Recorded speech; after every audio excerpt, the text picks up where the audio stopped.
Axel de Tarlet pour Le Monde Bouge. Ça va, Axel? Bonjour Mathieu. L'Australie bat son record de température avec une moyenne nationale qui dépasse les 40 degrés Celsius. Le pays est confronté à un enfer climatique. Oui, vous savez que c'est l'Australie, c'est l'été en ce moment en Australie, et effectivement, le pays vient cette nuit de battre un record, 40,9 degrés Celsius en moyenne. C'est du jamais vu depuis que les relevés existent.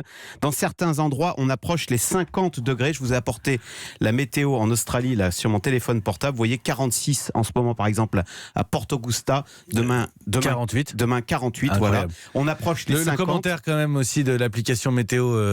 Apple, on peut le dire. Belles éclaircies. Oui, alors ça paraît ridicule quand il fait 48 degrés.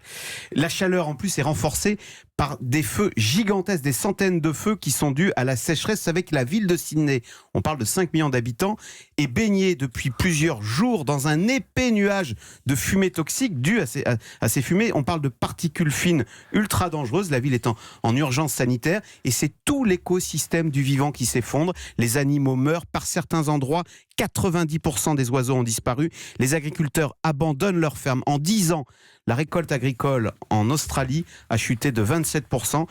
C'est malheureux à dire, mais en Australie, il n'y a plus qu'une seule chose qui fonctionne, c'est l'exploitation du charbon.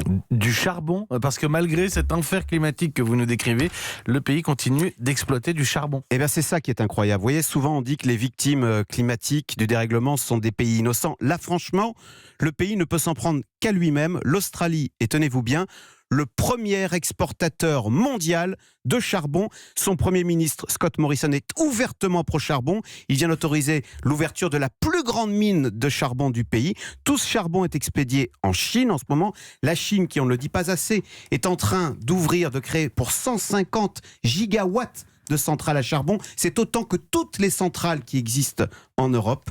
Bref, vous voyez, depuis l'an 2000, la consommation mondiale de charbon a augmenté de 65%. Et ça n'est pas fini, ces centrales chinoises sont là pour 40 ans. Sauf qu'on voit maintenant cette catastrophe, physiquement, on la voit à l'œuvre, en tous les cas en Australie. Alors fait rare, le Premier ministre australien Scott Morrison vient de reconnaître que le dérèglement climatique était l'un des facteurs à l'origine de cette catastrophe. Vous voyez, on avance.